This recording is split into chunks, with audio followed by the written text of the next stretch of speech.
Dieu vous bénisse. Nous sommes très heureux, encore une fois, d'être ensemble de retour pour partager ensemble la parole de Dieu autour de l'éveil de Jacob.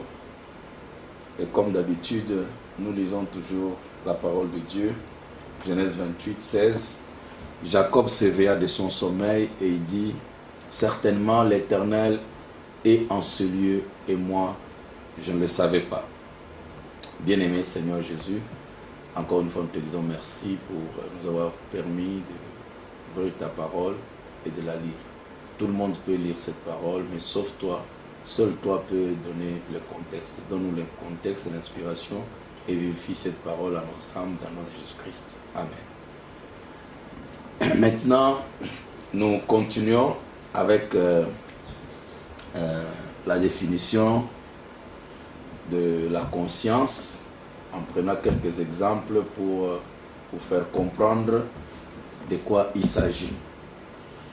Nous avons vu que la conscience était tellement capitale, nous l'avons vu dans la Bible, que quand on a amené la manne dans la présence de Dieu, la corruption a été arrêtée. Nous avons vu que quand on a amené le bâton d'Aaron dans la présence de Dieu, ce bâton a fleuri, a produit du fruit. Et cela était des types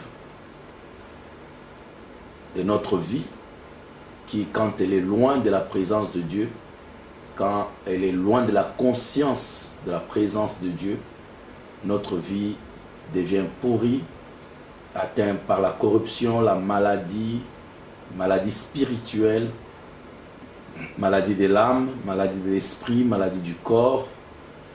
Il y a tout un désordre qui se produit dans notre corps parce que nous sommes loin de la source de vie, de la source de la fraîcheur, de la source de la puissance, la source d'amour, la source d'énergie. Mais quand, une fois, nous sommes ramenés dans la présence de Dieu, donc en gardant la conscience de Dieu, en gardant l'état d'esprit, à l'état de notre esprit, la présence de Dieu, cela a l'impact sur notre vie. Donc nous comprenons très bien que c'est l'homme qui s'est éloigné de Dieu. Dieu ne s'est jamais éloigné de l'homme. Et comment est-ce que l'homme s'est-il éloigné de Dieu? L'homme s'est éloigné de Dieu par son état d'inconscience. Il s'est déconnecté avec Dieu. Sa conscience s'est endormie. Sa conscience s'est obscurcie. C'est pourquoi l'homme s'est déconnecté avec Dieu. Dieu était là, mais il n'y avait pas cette connexion, parce que la connexion s'est faite par sa conscience. C'est la conscience qui vous connecte à Dieu. Dieu est là. Il ne peut rien faire pour vous si vous n'êtes pas connecté à lui. Et la seule manière pour vous d'être connecté à Dieu, c'est par l'état de votre conscience. Donc si vous saisissez ceci, nous insistons beaucoup pour que ceci pénètre et que vous mettiez ça en pratique. Vous devez pratiquer la présence de Dieu. Vous devez en faire une pratique tous les jours. Vous devez réaliser la présence de Dieu chaque jour jusqu'à ce que vous en devenez tellement habitué, ça devient naturel dans votre vie que de réaliser que Dieu est avec moi, je marche avec Dieu. Quand on dit Abraham marcha avec Dieu, Enoch marcha avec Dieu et ne fut plus trouvé. Dieu est esprit. Comment est-ce qu'Enoch a marché avec Dieu? C'est dans son état d'esprit. Il avait une conscience de la présence de Dieu. C'est comme ça qu'Enoch marchait avec Dieu. Il pensait à Dieu. Il agissait selon ce que Dieu disait. Comme Dieu était présent à son esprit. Il lisait sa parole. Il chantait. il adorait, il méditait, il priait. Il essayait de garder Dieu dans son esprit, dans son âme, dans son cœur. C'est ça. Et dans tout ce qu'il faisait, il tenait compte de Dieu. Il ne pouvait rien faire sans tenir compte de la présence de Dieu, que Dieu est avec moi. Je ne peux pas faire des choses qui ne plaisent pas à Dieu. C'est ça. Enoch marcha avec Dieu et ne fut plus. Donc nous comprenons que la conscience est très capitale. La conscience n'a pas simplement montré sa importance sur la manne, qui est un type. Même les prophètes. Et remarquez, chaque fois qu'un serviteur de Dieu, un prophète, s'est retrouvé dans la présence de Dieu, sa vie a complètement changé. Il ne peut pas être le même. Quelqu'un ne peut pas être dans la présence de Dieu et rester le même. Prenons l'exemple de la femme au puits, la femme prostituée, la femme samaritaine. Elle vivait très mal, elle vivait dans le péché, loin de la présence de Dieu. Mais un jour, alors qu'elle est venue au puits, elle a trouvé un jeune homme là, d'une trentaine d'années, qui lui a demandé de l'eau. Et comme toute prostituée, elle a pensé que cet homme avait besoin de moi. Elle a commencé déjà à lui expliquer que non, ça ne peut pas aller entre vous et nous, les Juifs. Comment tu peux te permettre une chose comme ça? Et au fur et à mesure que la conversion continuait, elle commençait à se rendre compte que non, il y a quelque chose d'autre ici. Ça, c'est une autre personne.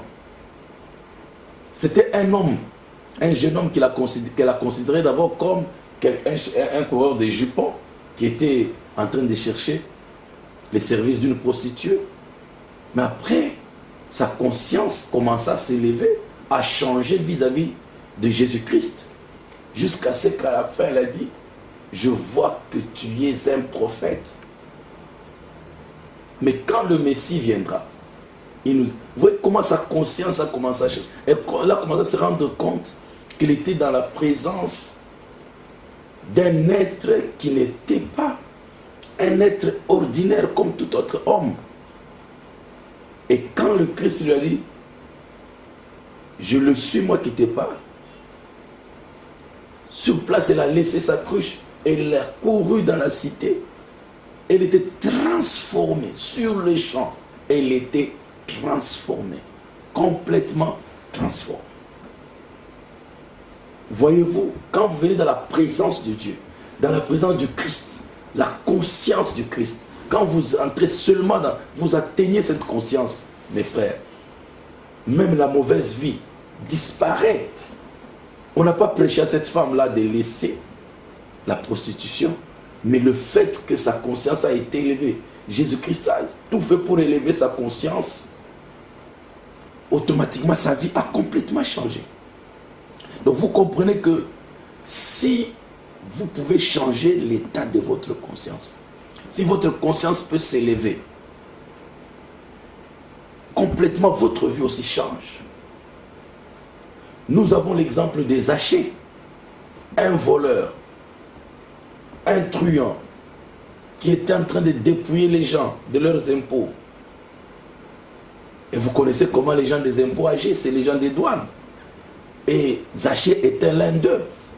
Tout le monde connaissait qu'est-ce que Zachée était, toute sa richesse, d'où ça venait, comment il avait eu ça. Mais par la prière de sa femme, Dieu a touché son cœur jusqu'à ce que Zachée a dit, aujourd'hui je ferai tout pour aller voir. C'était ça, l'erreur qu'il avait commise. Ou s'il faut dire l'erreur, s'il faut le dire, mais je ne pense pas que c'était une erreur. C'était une bonne action qu'il avait posée.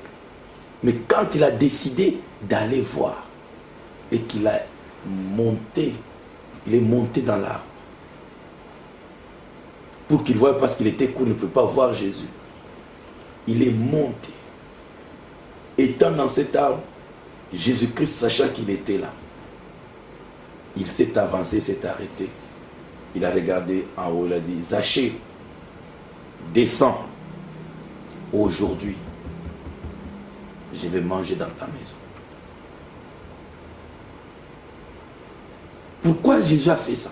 C'était pour secouer la conscience des Zachée. Zachée a compris automatiquement, par cette expérience, que ce n'était pas un homme ordinaire. Il y avait quelque chose de surnaturel dans cet homme. Et ça pincé, ça touchait la conscience. Et sa conscience s'est éveillée. Il a compris qu'il était dans la présence d'un être surnaturel. Et directement, Zachée dit, Seigneur, je vais rembourser, je vais restituer, je vais remettre tout ce que j'ai volé, tout ce que j'ai pris des gens. Jésus n'a jamais prêché la sanctification à Zachée. Il ne lui a jamais dit que tu as mal fait, toi tu as dépouillé les gens, tu as volé les gens, tu dois restituer. Il n'a jamais fait une telle prédication. Mais il a élevé la conscience. Il a aidé Zachée à s'éveiller et à élever sa conscience. Et étant dans la présence divine, la présence du Christ, dans cette conscience, automatiquement ça l'amène à mettre sa vie en ordre. Nous pouvons prendre beaucoup d'exemples. Marie de Madeleine.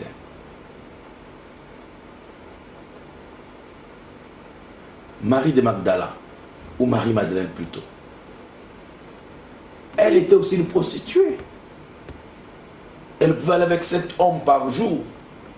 Mais quand elle s'est retrouvée dans la présence de Dieu, tu ne peux pas être dans la présence de Dieu et rester le même. Abraham est resté 25 ans, mes frères et sœurs, sans enfant. Il avait déjà dépassé l'âge d'avoir même le désir d'aller avec une femme. Sa femme avait déjà dépassé cet âge d'aller avec les hommes. Elle était déjà ménopausée. Il avait la ménopause après plusieurs années. Mais il continue à croire que Dieu lui donnerait un enfant, qu'il aura un enfant. Et un jour, Dieu est descendu. Parce que Dieu savait que sa présence était nécessaire.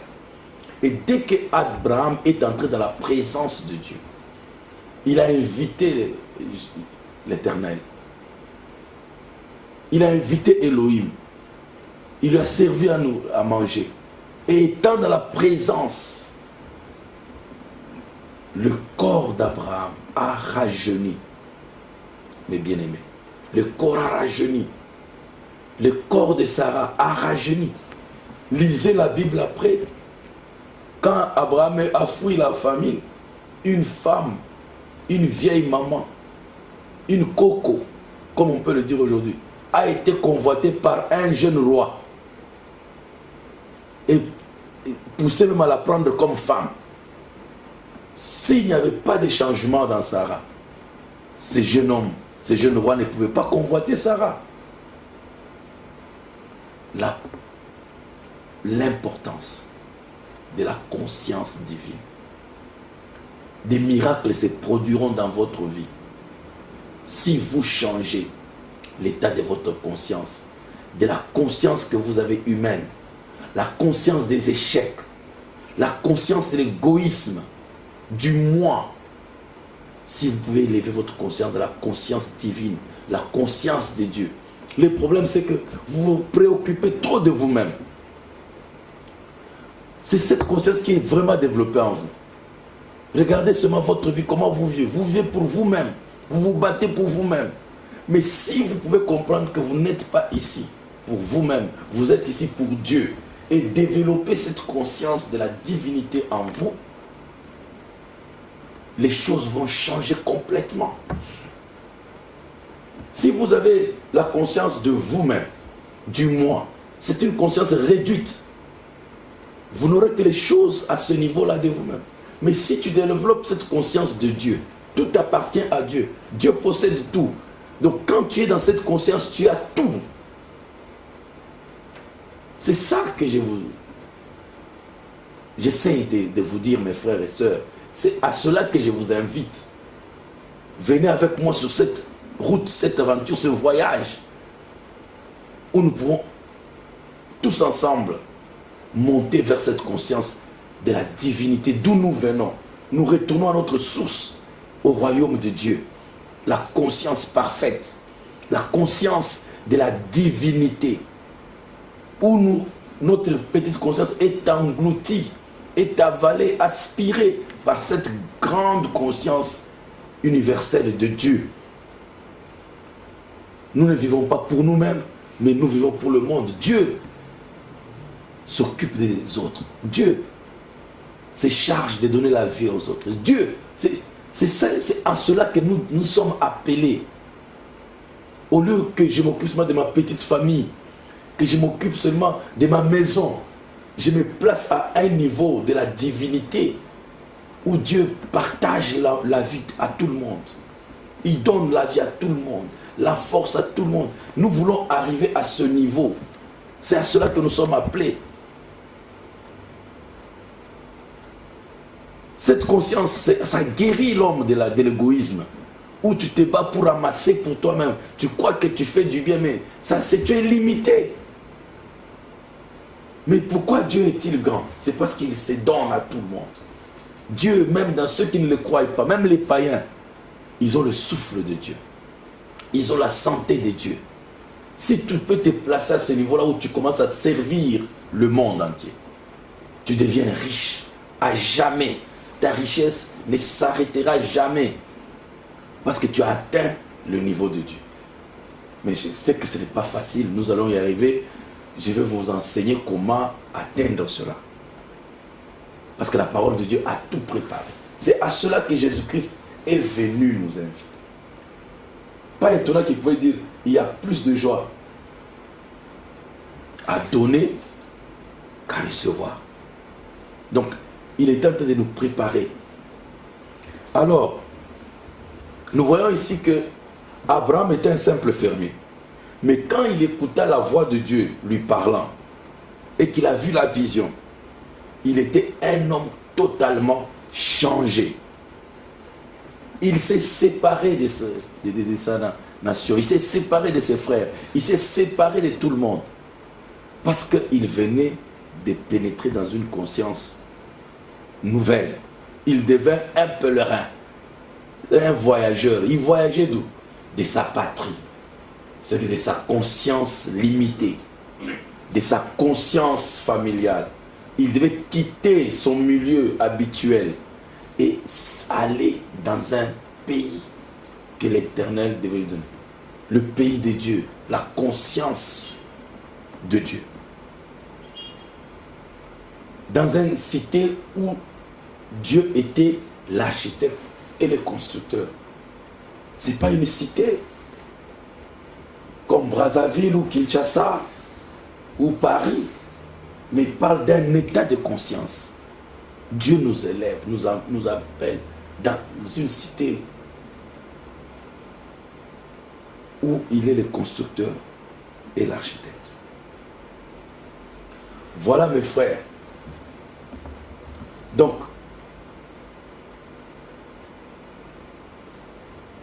la conscience est très capitale. Et avant que nous puissions avancer, nous allons essayer de terminer avec cette définition et cette importance de la conscience. Nous avons dit que l'état de conscience correspond à quoi? À ce que vous pensez. L'état de conscience correspond encore à quoi? À vos perspectives. C'est que la manière que vous percevez les choses. Nous regardons les choses, tous les mêmes choses, mais nous avons, chacun de nous, une perception différente de cette chose-là. Il y a des gens qui peuvent voir la voiture avec une certaine perception. Quelqu'un d'autre aussi, quand il regarde la voiture, il la voit avec une autre perception. Nous pouvons parler de la richesse. Nous pouvons tous avoir une perception différente de la richesse. Donc, ça dit que l'interprétation et la compréhension, et le sens et la valeur que nous attachons, que nous tirons de ce que nous voyons, de ce que nous voyons de la richesse ou des voitures, c'est ce qu'on appelle la perception. perspective. À quoi correspond l'état de conscience? C'est vos motifs. Vos motifs et vos cadres de conception. Le cadre conceptuel de tes pensées, comment tu le définis? Qu'est-ce qui est là, qui fait la base de référence qui te permet de réfléchir ou de penser comme tu penses? Il y a toujours un cadre qui vous sert à penser comme vous pensez, à réfléchir comme vous réfléchissez. Ce cadre-là, ça fait partie de votre état de conscience, de votre éveil. Qu'est-ce qu'il y a dans ta pensée maintenant que nous parlons? Qu'est-ce qui anime ta pensée à tout moment? C'est ça qu'on appelle l'état de conscience. La manière que tu regardes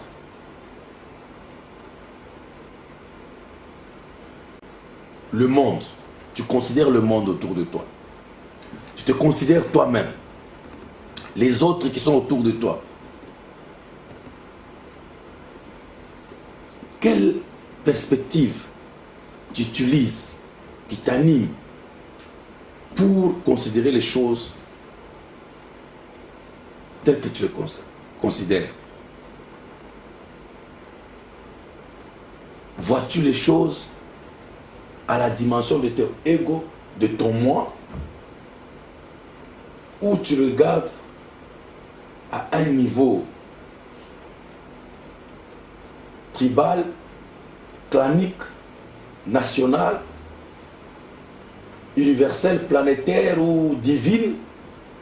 Chacun de nous agit selon cet état de conscience. C'est comme ça que vous voyez que l'homme dans son état déchu, il a développé différents états de conscience. La conscience individuelle, personnelle, l'égo, l'égoïsme qu'on appelle l'égoïsme, la conscience égoïste. Il pense seulement à lui-même, tout. Il est le centre du monde, tout doit lui servir, c'est lui, c'est lui. Ça, c'est l'état égoïste. C'est aussi un état de conscience. Et après, on voit cet état de conscience qui se développe, cet état égoïste qui peut arriver, qui attache tout à lui. C'est pourquoi sa tribu devient plus importante. Alors, ça développe une conscience tribale. Mais la conscience tribale est attachée à la conscience égoïste. C'est ma tribu qui est la meilleure. En dehors de ma tribu, il n'y a pas une autre tribu. C'est ça que beaucoup de gens développent, des consciences tribales. Il ne peut se marier qu'avec la femme de sa tribu. Il ne peut que marcher avec les gens de sa tribu. Quand il est avec sa tribu, il se sent très bien. Les autres tribus ne représentent rien pour lui. Ce sont des tribus inférieures. Et vous connaissez les conséquences de telle sorte de conscience. On ne supporte pas les autres et on arrive même à s'entretuer. On a vu des guerres tribales ici qui s'entretuent, on ne se supporte pas. Et quand cette conscience essaie un peu de grandir, ça va au-delà des frontières de la tribu, ça devient une conscience nationale. Beaucoup de tribus, c'est comme ça, nous faisons partie de cette nation. Là aussi, c'est un état de conscience qui peut être aussi très dangereux. Où c'est notre nation qui est supérieure, il n'y a pas une nation meilleure. Je ne demande pas qu'on ne doit pas avoir une identité. On doit avoir une identité. On doit avoir une tribu parce qu'on est né dans une tribu. On doit avoir une nation parce qu'on est dans une nation. Mais on ne doit pas développer une conscience tribaliste, une conscience xénophobe qui disqualifie les autres. Tout en sachant que on a telle nationalité, on est de telle tribu, on doit savoir que seul on ne peut pas vivre, on ne peut pas constituer le bonheur, la paix. Toutes les nations sont là pour un but. Chaque nation a une importance, est nécessaire. Et quand nous venons ensemble, nous partageons, nous échangeons les qualités, les richesses culturelles, les richesses, beaucoup de richesses que nous avons, des ressources que telle tribu n'a pas, mais telle autre a. Vous trouvez des tribus qui sont plus des chasseurs, vous trouvez d'autres tribus qui sont plus des bergers, vous trouvez d'autres plus qui sont des fermiers, et c'est les champs, d'autres sont des intellectuels. Et tout ça, Dieu a fait ça, c'est sa richesse. Cette diversité-là devient une richesse quand nous mettons cela ensemble. Mais quand nous développons des consciences égoïstes, tribalistes, xénophobes, ça devient un problème. Ça devient un sérieux problème. Et on ne sait pas profiter des autres. On ne sait pas profiter des autres richesses, des autres ressources. Alors, nous voyons qu'il y a différents états de conscience. Mais la conscience dont nous parlons ici, là nous allons, ce n'est ni la conscience familiale, tribale, individuelle, égoïste, même pas la conscience universelle. Nous sommes ici sur la route vers la conscience divine. C'est cette conscience-là que nous avons perdue. Ce n'est pas la conscience universelle. C'est la conscience divine. C'est ce que Jacob dit. Certainement l'Éternel est en ce lieu et moi, je ne le savais pas. Donc c'est cette conscience divine. Pas même planétaire. C'est la conscience divine.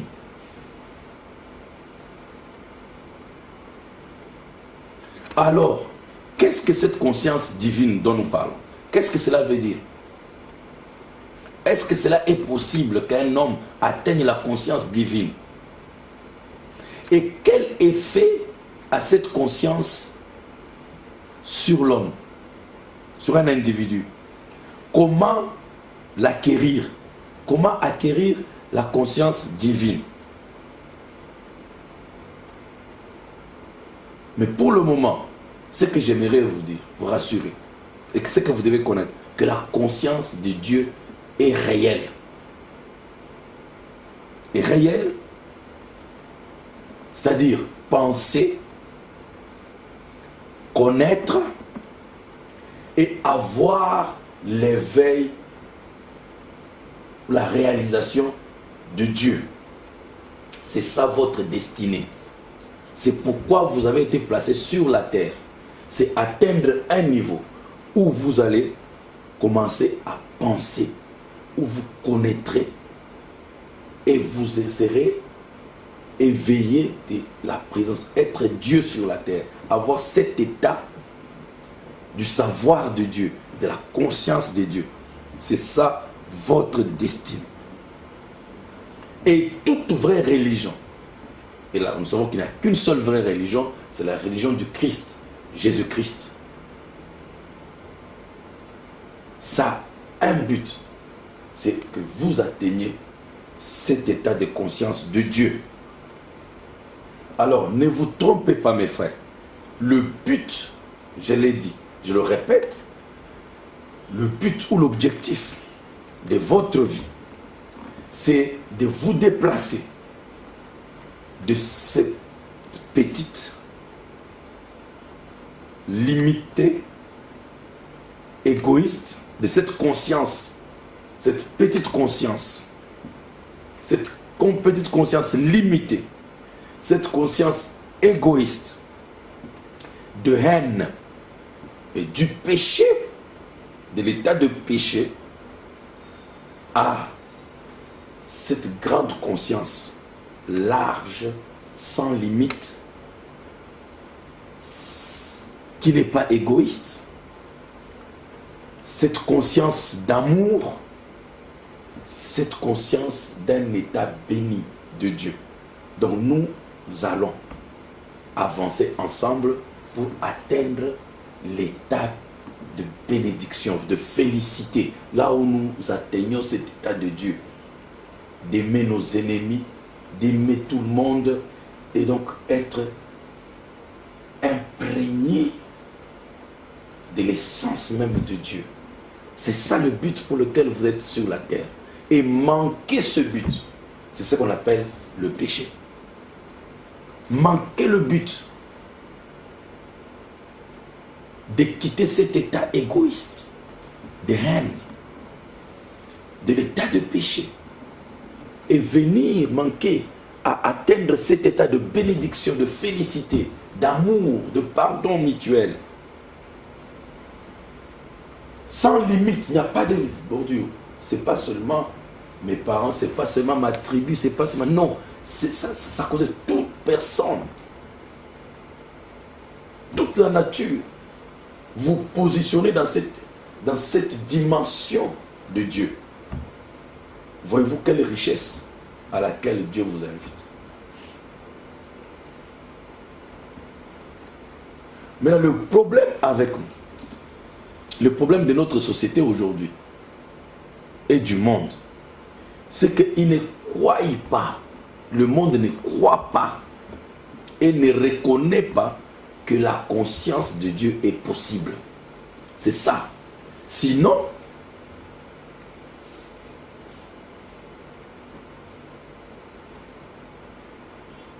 il y aurait une autre réaction. Voyez-vous, la conscience de la société actuelle, je parle du monde entier, c'est qu'ils ne croient pas même que la conscience de Dieu existe. Et les forces primaires dans notre société ici, depuis le gouvernement, à l'éducation, commerce, et jusqu'aux soi-disant églises, tout le monde opère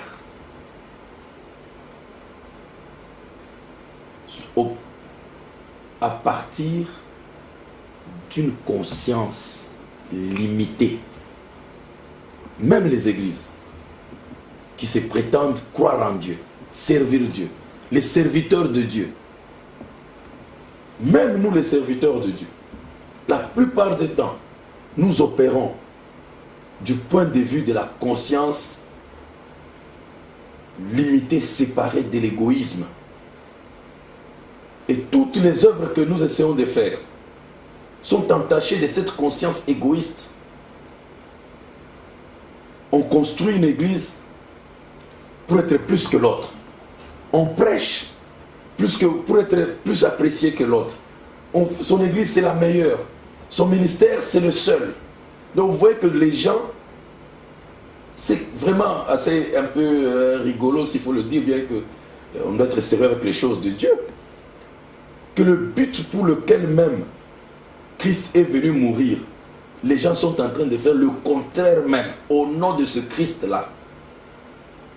Christ qui est venu détruire cette conscience égoïste. Chaque fois il disait, non pas ma volonté, mais que ta volonté soit faite. C'est ça la conscience du Christ. Et le Christ dit, c'est lui qui ne prend pas sa croix et ne me suive n'est pas digne de moi. Il dit, quelqu'un qui veut me suivre, qu'il prenne sa croix et qu'il renonce à lui-même. C'est lui qui n'aura pas régné son père, sa mère, ses frères, et lui-même s'est régné lui-même. Voilà les principes du royaume. Donc le Christ est venu pour montrer que il nous invite à quitter cet état de conscience égoïste. Mais nos églises, nos prédications sont le reflet même de l'ego. Tout est entaché du ego. Regardez ce que vous faites. C'est pour qu'on vous vante. C'est le culte des personnalités. Oh, le pasteur intel. Je sais que nous pouvons dire, nous devons dire, le Dieu de Jacob, le Dieu d'Abraham, le Dieu d'Isaac. Mais ce Dieu-là, qu'il soit d'Isaac, qu'il soit de Jacob, qu'il soit d'Abraham, c'est un seul Dieu, c'est Jéhovah, c'est le Seigneur Jésus-Christ. Mais quand nous regardons dans nos termes aujourd'hui, le Dieu de Joseph Lubanza, c'est quand j'ai dit comme ça, en fait, je suis en train de vous dire que le Dieu de Joseph Lubanza est meilleur que le Dieu de tel autre pasteur. C'est comme si le Dieu de Joseph Lubanza est différent du Dieu que les autres pasteurs sont en train de prêcher. Regardez dans quel esprit. Quand vous dites, venez, le Dieu de Joseph Lubanza. Et là, il va faire ceci. Ça veut seulement dire que le Dieu que les autres sont en train de prier. Toi, tu as ton Dieu à toi et c'est le meilleur de Dieu. Voyez-vous? Donc, nous sommes là en train même de faire le contraire de ce que l'évangile est venu faire. Nous faire sortir. Je vais vous donner l'exemple. Je vais prendre cet exemple ici. Pour faire saisir ce que je veux dire. La conscience de Dieu, c'est comme l'océan. Prenez la conscience de Dieu comme l'océan. Et la conscience, votre conscience individuelle, comme une goutte ou de l'eau dans une cuillère. Quand vous prenez l'eau dans la cuillère, vous prenez la même eau de la mer là, vous allez à la mer, vous prenez l'eau dans une cuillère, c'est ça votre conscience. Et quand vous prenez l'eau de la mer, cette eau-là a les mêmes constituants que l'eau de la mer, la même composition. L'hydrogène, oxygène, les mêmes choses sont dans la mer, sont aussi dans la cuillère. Mais, si vous prenez votre eau qui est dans la cuillère, un bateau ne peut pas nager ne peut pas naviguer sur cette eau qui est dans votre cuillère. N'est-ce pas? La force n'est plus dans cette eau qui est dans la cuillère. Mais quand vous prenez l'eau de la cuillère, vous la remettez dans l'océan. Directement, cette eau étant dans l'océan, dans la mer, dans l'eau de l'océan, elle acquiert une force qu'elle n'avait pas quand elle était dans la cuillère. Alors que c'est la même eau. Cette eau qui est dans la cuillère, un bateau vient et qui est ramené dans l'océan, le bateau vient, cette petite eau de la cuillère là, étant dans l'océan, elle supporte ensemble avec les autres quantités d'eau de l'océan, ensemble, ils peuvent supporter un bateau. Il peut avoir une puissance. Parce que l'eau là est revenue en contact, a rétabli la connexion avec sa source, avec son origine. C'est de ça que je vous parle. Quand vous prenez l'eau dans la cuillère, vous avez séparé l'eau de l'océan. C'est la conscience de l'homme qui s'est séparé de la conscience divine. Bien que vous avez la nature divine, vous avez la nature de Dieu, mais étant séparé de la grande conscience, de la grande source, de la conscience originale, vous ne pouvez plus rien faire. Vous êtes limité. Vous commencez à souffrir. Vous êtes malheureux. Vous ne savez pas quoi faire. La puissance n'est plus en vous. Mais quand cette conscience peut être ramenée dans son contexte original, dans sa position originale, vous voyez, elle récupère la force de la source, l'énergie de la source lui est communiquée. La puissance, c'est ça mes frères. Si vous pouvez comprendre ça.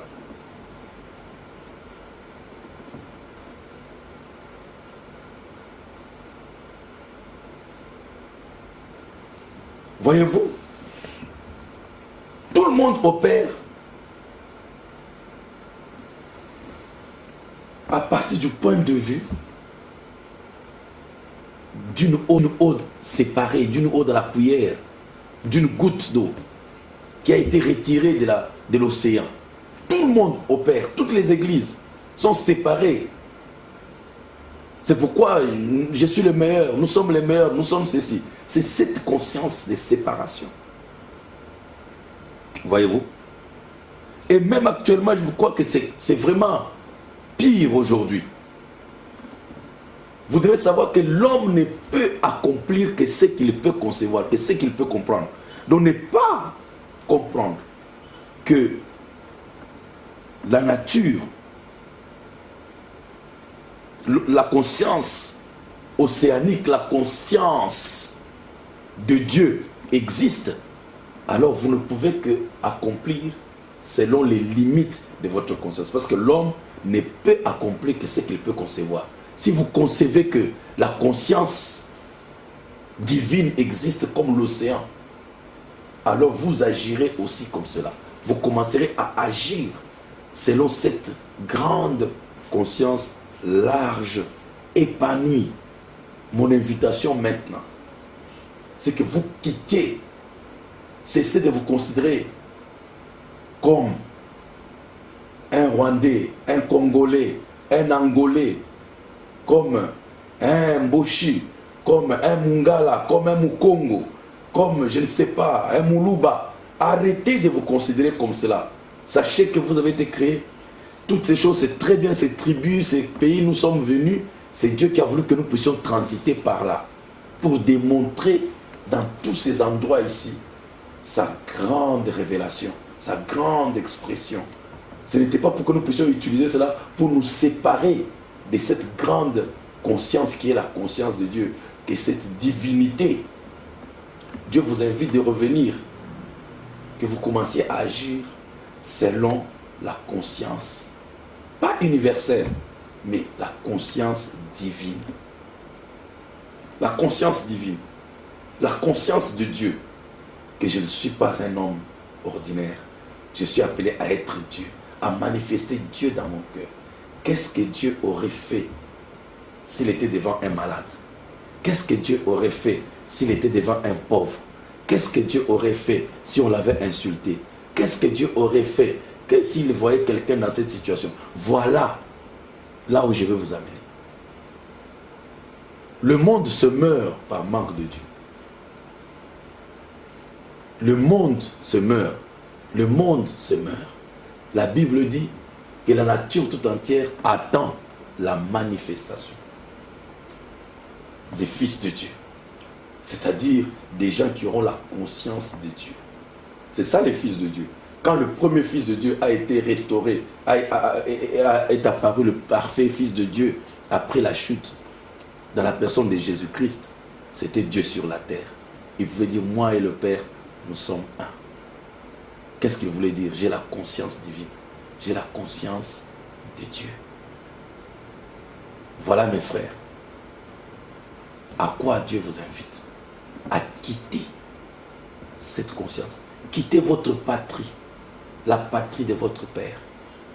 Quittez comme Abraham, allez dans la cité où le constructeur et l'architecte est Dieu, la conscience divine. Quittez la conscience dans laquelle vous êtes né, dans laquelle vous avez évolué jusqu'à aujourd'hui.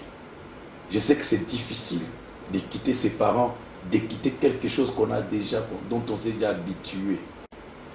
Mais, si vous êtes un fils d'Abraham, vous accepterez l'invitation, vous accepterez le voyage.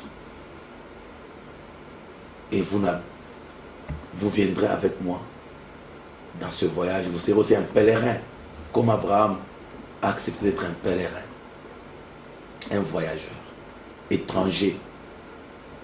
Que Dieu vous bénisse. Jusqu'à la prochaine.